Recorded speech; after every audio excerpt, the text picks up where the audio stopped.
Hi there, it's Sue, and thanks for joining me for Tips and Talk Day. These are bite-sized topics that I pull from community questions and things that I'm observing in the world of handmade small business. If you'd like to submit a topic, DM me over on Instagram at Gift Biz Unwrapped. Before I get into the show today, I have a message for you if you're just now starting to think of starting a handmade product business. At this point, you may be thinking about your business name and logo. That's what would be natural and what most people would do. But hold on a second. It's not the best initial step. There are other important things to do first to make sure you're set up for success and ensure your product easily attracts buyers. Sometimes it's just a little tweak that's the difference between a thriving and failing business. Before you spend a lot of time and money, make sure to validate your product and ensure it's positioned and priced so you'll see results right from the beginning. That way, you can start your business with confidence. I can help you with that. Go to giftbizunwrapped.com/start for all the details. At first thought, having a product that's in a league of its own with absolutely zero competition sounds fabulous, doesn't it? I mean, you're not competing against anyone else, so all the sales will come your way. That's the thinking anyway. I can tell you from experience, having a product that has barely any or no competitors isn't all it's cracked up to be. The majority of the time I spent in corporate was with a company you would have never recognized by name. We provided a service that allowed retailers to target their advertising pieces to specific household demographics through direct mail, but not at the cost of high-priced single mailings and buying questionable quality mailing lists. Our service was a brand new concept that proved very successful in the long run, but was extremely difficult when it was starting out. It was hard to get appointments to talk about our services. There was no brand recognition, and we were up against all the large, reputable newspapers and television networks in the country. Definitely the underdog. It took an unbelievable amount of time and energy to build credibility and get people to agree to test our program. But once we got a foothold, things would go quickly from there. Yet we always battled for business with known and traditional advertising methods. Secretly, I'll tell you that I was always a little jealous at social events when we'd talk about where we worked, and my dear friend Debbie would say, IBM, instant respect from others. For me, it took a lot more explanation, and honestly, most never really got it. I'm not complaining, though. My 15 years in corporate paid off well financially, in knowledge and experience, and personal fulfillment because I loved my job all the way up until I decided to leave. So, you'd think I'd learned my lesson.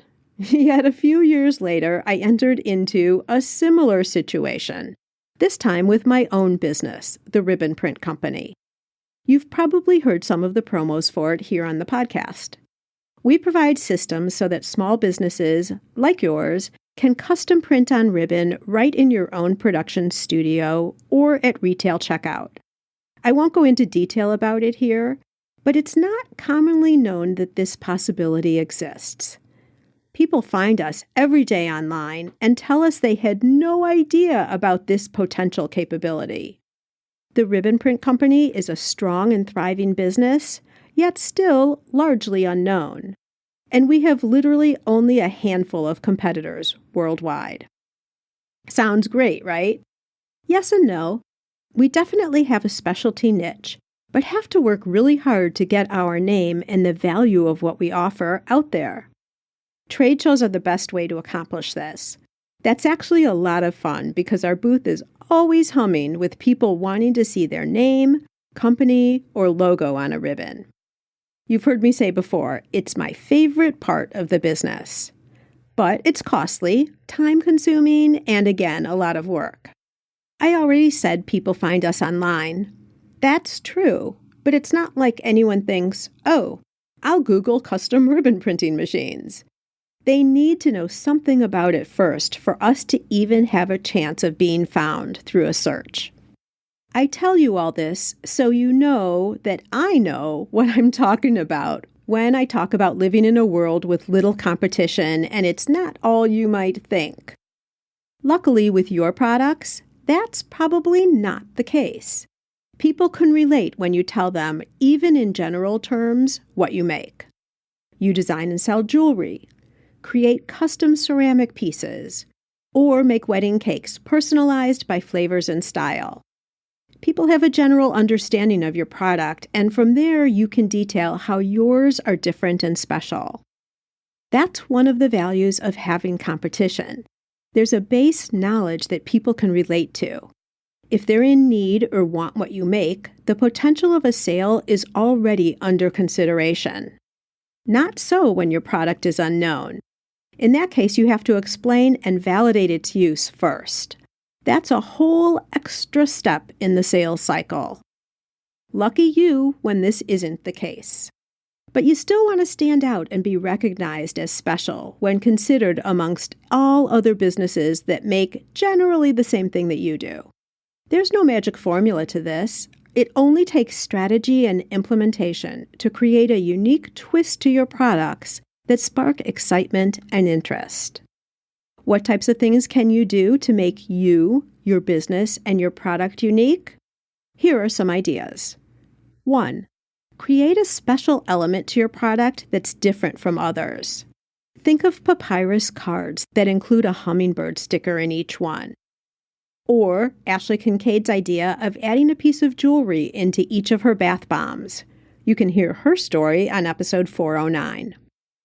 Second idea is to create a signature product that your business becomes known for. 3. Add something into your product that's selective. For example, is only grown in your available region. This is what Katie Leakey did with her Zulu grass necklaces. That's in episode number 49. 4. Are you connected with a cause where each sale or a portion of your overall proceeds goes to support something that you care about? Like Jennifer of Marnie and Michael, episode 360, or Marjorie with Little Rebels, episode 398. Idea number 5. Utilize a pattern or color that has meaning attached to it and makes your brand easily recognizable. 6. Provide a unique customer experience, different from what others do, that has an impact on your customers. This can be done in your packaging, loyalty programs, social media groups. Let your imagination go here. And 7, my all-time favorite. Make sure you allow customers an opportunity to know you. When they know you and feel connected with you, they're more likely to continue to support you and tell others about you. Check out Tips and Talk episode number 105, which goes into more about this. Competition is not something you need to fear. This emotion and feeling of discomfort comes up when you don't have a plan to tackle competitive situations. I've just gone through why competition is a good thing. Now it's time for you to make sure you have things in place to attract attention and be the star when in the midst of all the others. That's a wrap. I'm a get-to-the-point kind of girl, and this is what you can expect from these quick midweek sessions. Now it's your turn. Go out and fulfill that dream of yours. Share your handmade products with us. We want them, and they bring us both so much happiness.